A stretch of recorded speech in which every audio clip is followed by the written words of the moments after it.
Pernahkah Anda merasa telah berusaha sekuat tenaga, namun hidup tetap berjalan tidak sesuai dengan yang Anda harapkan? Ada orang yang bekerja keras siang dan malam, namun rezekinya terasa sempit.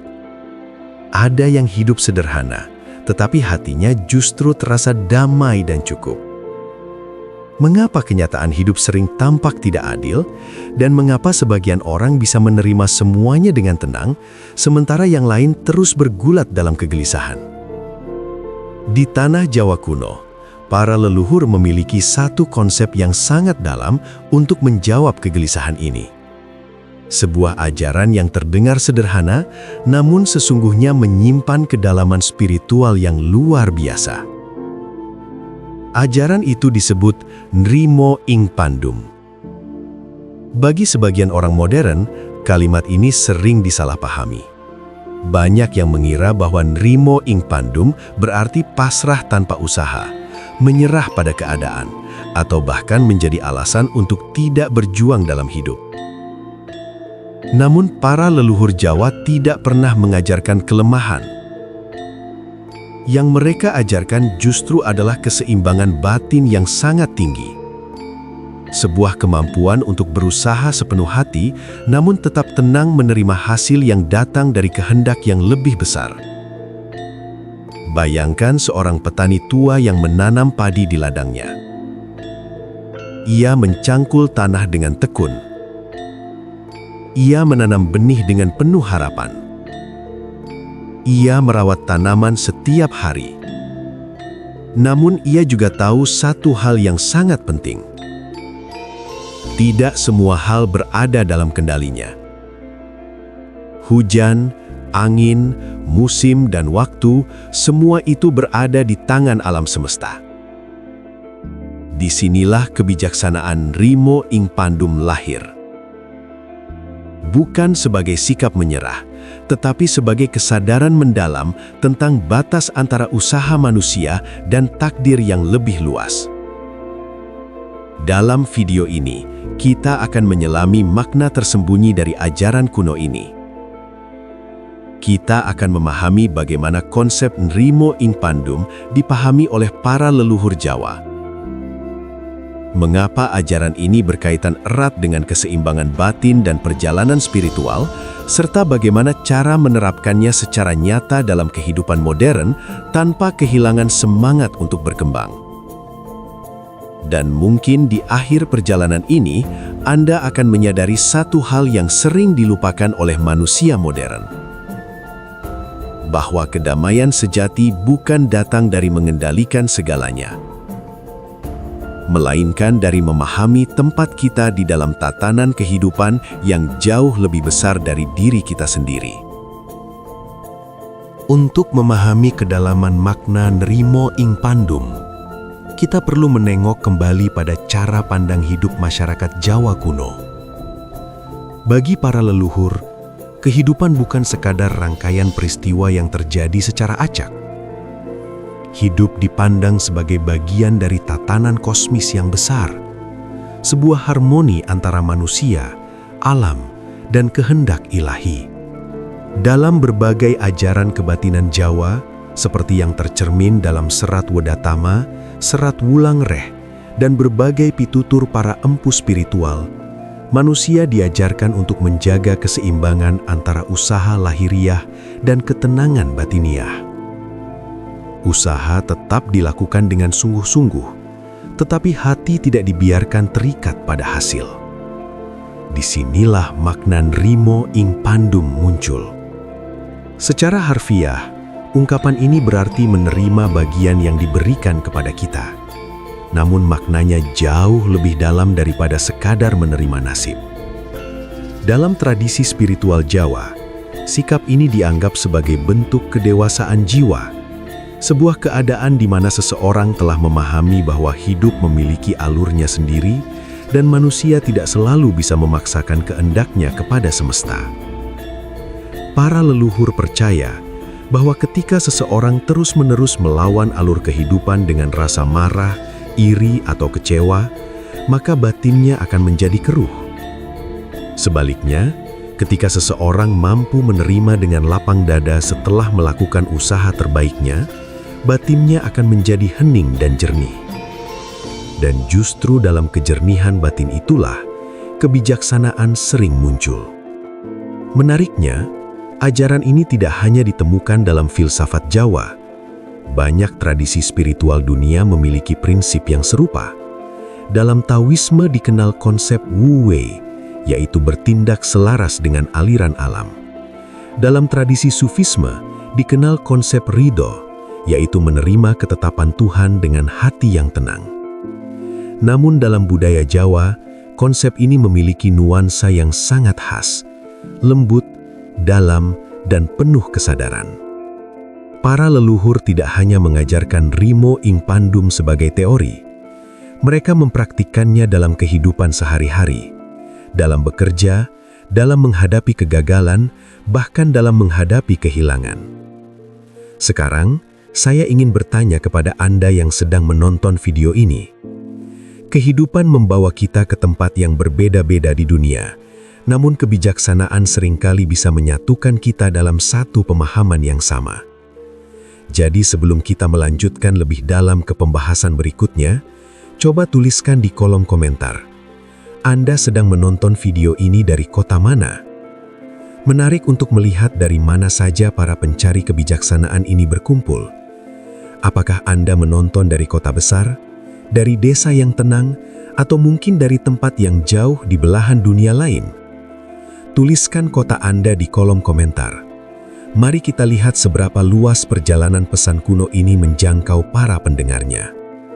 Sekarang, mari kita masuk ke bagian yang lebih dalam. Karena setelah memahami asal-usul ajaran ini, pertanyaan berikutnya adalah, bagaimana sebenarnya cara mempraktikkan Rimo ing Pandum dalam kehidupan nyata tanpa kehilangan semangat untuk berusaha dan berkembang? Memahami Rimo ing Pandum secara intelektual adalah satu hal. Namun menghidupkannya dalam kehidupan sehari-hari adalah perjalanan yang jauh lebih dalam. Para leluhur Jawa tidak mengajarkan konsep ini sebagai teori kosong, melainkan sebagai latihan batin yang dilakukan perlahan, dari hari ke hari.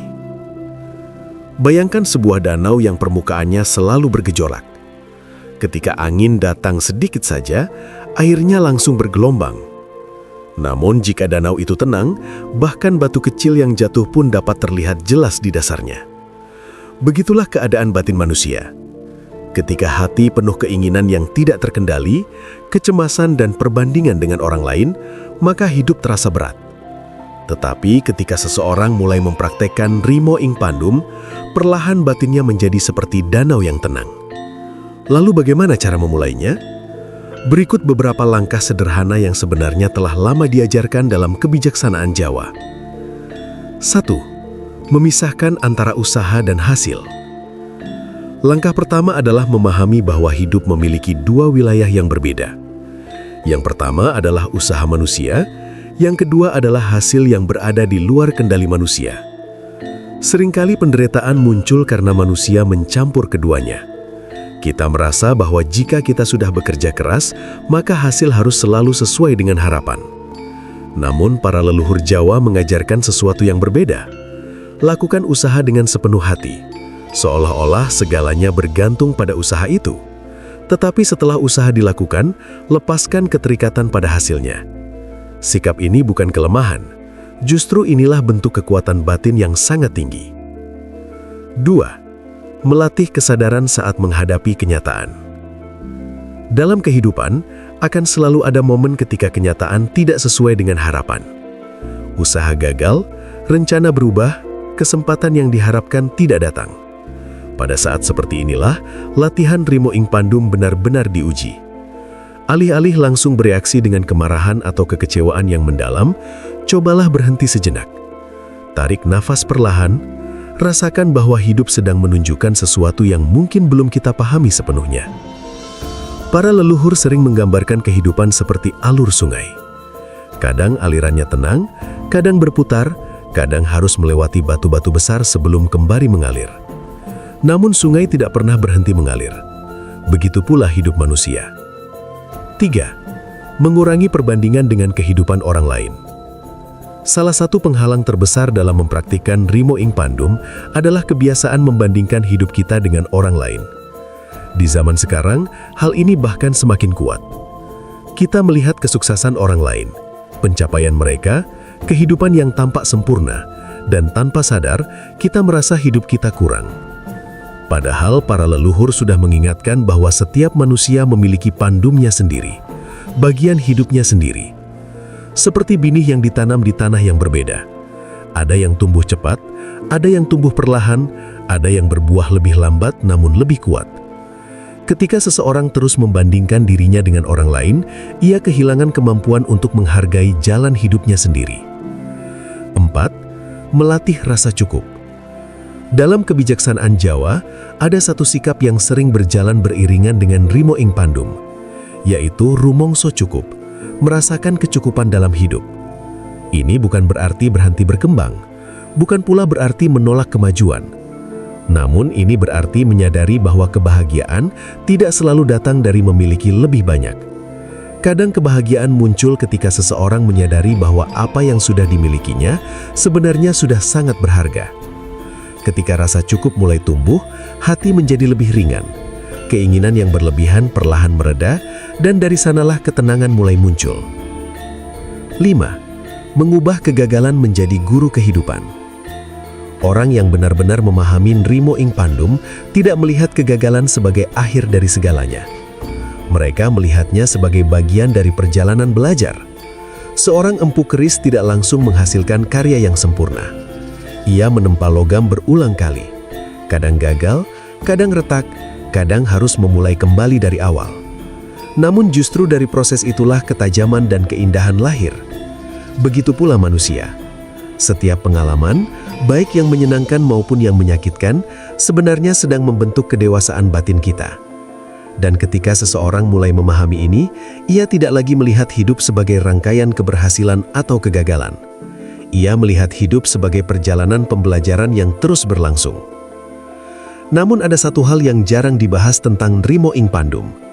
Ketika seseorang benar-benar mempraktekkan sikap ini dalam hidupnya, sesuatu yang sangat menarik mulai terjadi di dalam dirinya. Batin menjadi lebih ringan, pikiran menjadi lebih jernih, dan cara seseorang melihat dunia perlahan berubah. Pertanyaannya adalah, apa sebenarnya yang akan terjadi pada diri seseorang ketika ia benar-benar menjalani kehidupan dengan prinsip Rimo Ing Pandum? Itulah yang akan kita bahas pada bagian berikutnya. Ketika seseorang mulai benar-benar menjalani Rimo Ing Pandum, bukan hanya sebagai kata-kata, tetapi sebagai sikap hidup, perubahan pertama yang terjadi seringkali bukan di luar, melainkan di dalam dirinya sendiri. Perubahan itu halus, tidak selalu terlihat, namun dampaknya sangat dalam.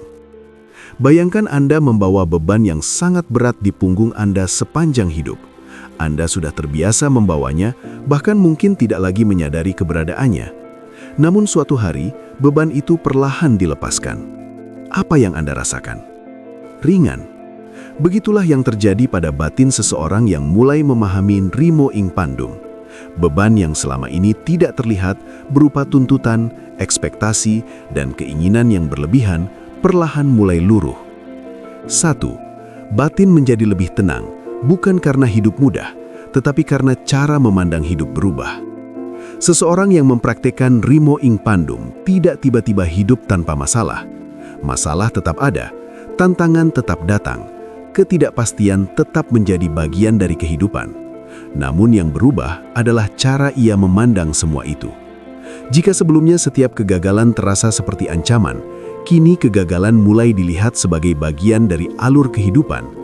Jika sebelumnya setiap ketidakpastian menimbulkan kecemasan, kini ketidakpastian diterima sebagai sesuatu yang alami. Seperti seseorang yang awalnya takut berenang di laut karena ombaknya, namun setelah memahami cara bergerak mengikuti arus, ia tidak lagi melawan ombak. Ia belajar mengalir bersamanya.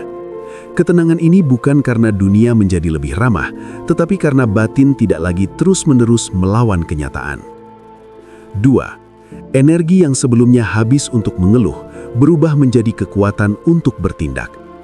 Ada sesuatu yang sering tidak disadari. Ketika seseorang terus-menerus menolak kenyataan, sebagian besar energinya habis untuk hal-hal yang tidak menghasilkan perubahan, mengeluh, menyesali, membandingkan, atau menyalahkan. Namun ketika seseorang mulai menerima, bukan menyerah, tetapi menerima dengan sadar, energi itu kembali kepadanya. Dan energi inilah yang kemudian bisa digunakan untuk bertindak lebih jernih dan efektif. Seperti seorang pemanah, jika tangannya gemetar karena emosi, anak panahnya tidak akan tepat sasaran.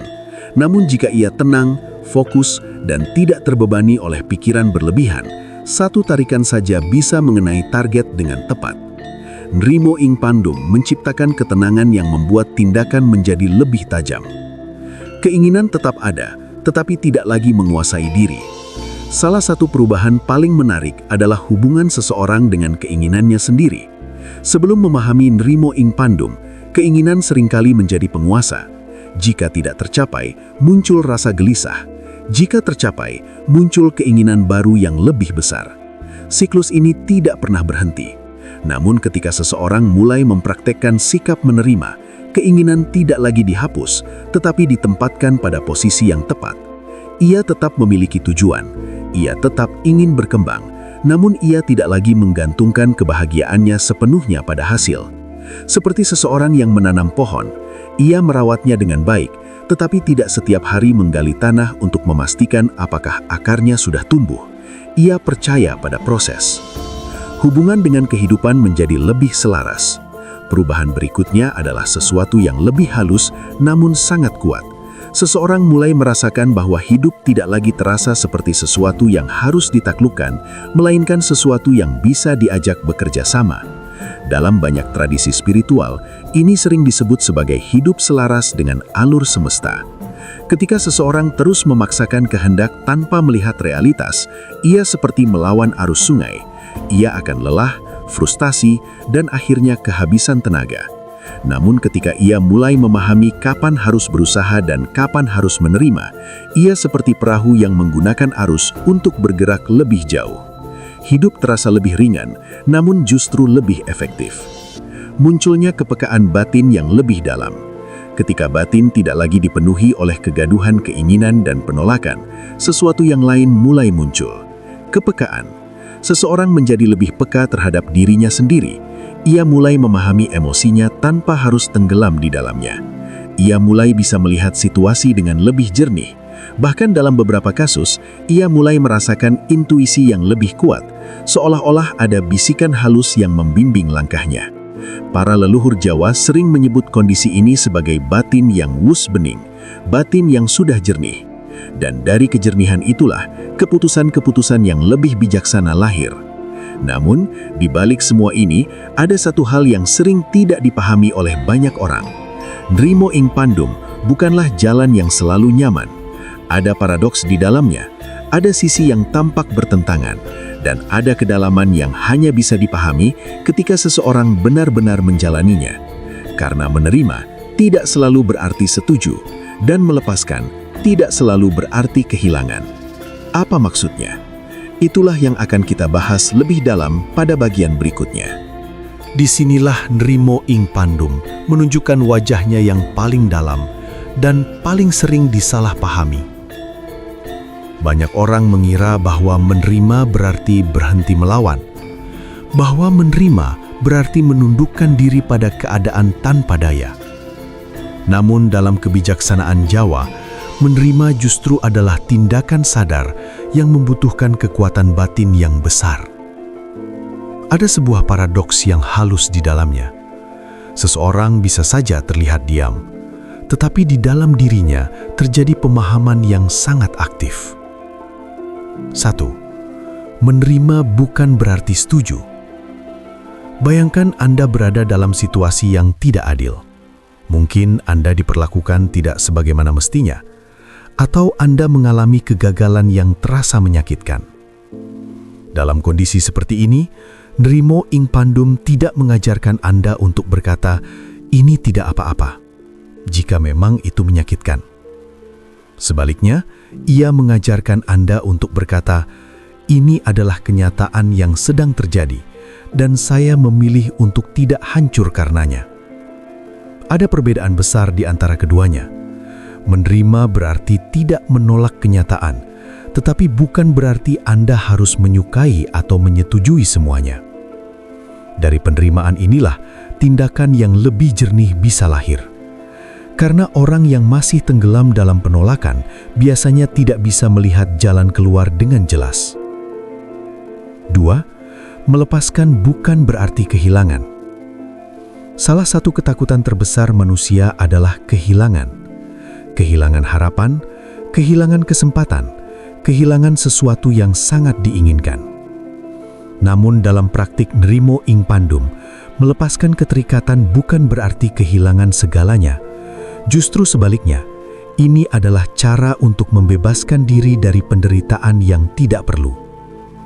Bayangkan Anda menggenggam pasir di tangan Anda. Semakin kuat Anda menggenggamnya, semakin banyak pasir yang keluar dari sela-sela jari Anda. Namun ketika Anda melonggarkan genggaman, pasir itu justru bisa tetap berada di tangan Anda. Begitulah sifat kehidupan. Semakin kita memaksa untuk mengontrol segalanya, semakin kita merasa kehilangan. Namun ketika kita belajar melepaskan keterikatan yang berlebihan, kita justru bisa menikmati apa yang ada dengan lebih utuh. 3. Antara usaha maksimal dan penerimaan total. Inilah inti keseimbangan yang diajarkan oleh para leluhur. Di satu sisi, manusia tetap harus berusaha dengan sungguh-sungguh. Tidak malas, tidak pasif, tidak menyerah sebelum mencoba. Namun di sisi lain, setelah usaha dilakukan, ada satu langkah yang sangat penting: melepaskan hasilnya. Bagi banyak orang, bagian inilah yang paling sulit. Karena ego manusia ingin memastikan bahwa segala sesuatu berjalan sesuai dengan keinginannya. Namun hidup tidak selalu mengikuti logika ego. Seperti seorang pelaut, ia bisa mengatur arah layar, ia bisa membaca peta, ia bisa mempersiapkan kapal dengan sebaik mungkin. Namun ia tidak bisa mengendalikan angin. Dan justru pelaut yang bijak bukanlah yang memaksa angin mengikuti kehendaknya, melainkan yang tahu bagaimana menyesuaikan layar dengan arah angin yang ada. Kedalaman yang jarang disadari, Nrimo sebagai bentuk kepercayaan. Di balik semua praktik ini, sebenarnya ada satu lapisan yang lebih dalam. Nrimo ing Pandum pada akhirnya adalah tentang kepercayaan. Kepercayaan bahwa hidup tidak berjalan secara acak. Kepercayaan bahwa setiap pengalaman, bahkan yang terasa sulit, memiliki peran dalam membentuk diri kita. Dan kepercayaan bahwa tidak semua hal harus dipahami sekarang untuk bisa diterima. Bagi sebagian orang, ini adalah kepercayaan kepada Tuhan. Bagi yang lain, ini adalah kepercayaan kepada hukum alam semesta. Namun esensinya sama. Ada sesuatu yang lebih besar dari diri kita, dan hidup kita bergerak di dalamnya. Kontradiksi yang membebaskan. Semakin dalam seseorang memahami Nrimo ing Pandum, semakin ia menyadari satu hal yang menarik. Bahwa kebebasan tidak datang dari mendapatkan semua yang diinginkan, melainkan dari tidak lagi diperbudak oleh keinginan itu sendiri. Ini adalah kontradiksi yang membebaskan. Ketika seseorang tidak lagi bergantung sepenuhnya pada hasil, ia justru bisa bertindak dengan lebih berani. Ia tidak takut gagal, karena kegagalan tidak lagi menghancurkan dirinya. Dan justru dalam keadaan seperti inilah, banyak hal mulai mengalir dengan lebih alami. Bukan karena hidup tiba-tiba menjadi mudah, tetapi karena tidak ada lagi perlawanan batin yang berlebihan.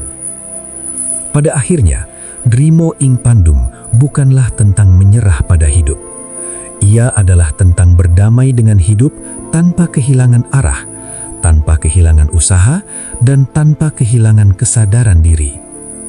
Dan ketika seseorang sampai pada titik ini, ia tidak lagi bertanya, "Kenapa hidup saya seperti ini?" Ia mulai bertanya, "Apa yang bisa saya pahami dari semua yang sedang terjadi ini?" Dan pertanyaan itulah yang sering membuka pintu menuju kebijaksanaan yang lebih dalam. Pada akhirnya, Nerimo ing pandum bukanlah sekadar ajaran untuk menerima, tetapi sebuah jalan untuk memahami kehidupan dengan cara yang lebih dalam. Kita telah melihat bahwa hidup tidak selalu bisa dikendalikan, bahwa usaha manusia memiliki batas, dan bahwa di balik segala kejadian, baik yang kita sukai maupun yang tidak, selalu ada ruang untuk belajar, bertumbuh, dan menjadi lebih bijaksana. Nerimo ing pandum mengajarkan kita satu hal yang sering dilupakan di dunia modern, bahwa ketenangan bukan berasal dari memiliki segalanya, melainkan dari tidak lagi diperbudak oleh keinginan untuk mengendalikan segalanya. Seperti air yang jernih, ia tidak melawan bentuk wadahnya, namun tetap mempertahankan esensinya. Begitu pula manusia, kita tetap berusaha, tetap bermimpi, tetap melangkah maju. Namun di saat yang sama, kita belajar menerima, melepaskan, dan mempercayai alur kehidupan. Sekarang, sebelum Anda meninggalkan video ini, izinkan saya mengajak Anda merenung sejenak. Dari semua yang telah Anda alami, baik keberhasilan maupun kegagalan, apakah mungkin semuanya sedang membentuk Anda menjadi pribadi yang lebih kuat dan lebih sadar? Dan jika itu benar, maka mungkin tidak ada satupun pengalaman yang benar-benar sia-sia. Jika Anda merasa pesan dalam video ini memberi makna, membuka sudut pandang baru, atau menenangkan hati Anda, luangkan 1 detik untuk melakukan hal sederhana ini. Tekan tombol subscribe agar Anda tidak tertinggal perjalanan kebijaksanaan berikutnya. Aktifkan tombol lonceng supaya setiap pesan yang datang bisa langsung sampai kepada Anda. Berikan like sebagai tanda bahwa energi positif ini layak untuk disebarkan. Dan bagikan atau share video ini kepada orang-orang terdekat Anda. Karena mungkin tanpa Anda sadari, ada seseorang di luar sana yang sedang membutuhkan pesan ini. Terkadang, satu video sederhana bisa menjadi titik balik bagi seseorang. Akhirnya, ingatlah ini. Hidup bukan tentang melawan arus tanpa henti, dan bukan pula tentang hanyut tanpa arah. Hidup adalah tentang mengetahui kapan harus mendayung dan kapan harus membiarkan arus membawa kita dengan penuh kesadaran. Dan di antara keduanya, di sanalah kebijaksanaan sejati ditemukan. Terima kasih telah menyelami perjalanan ini.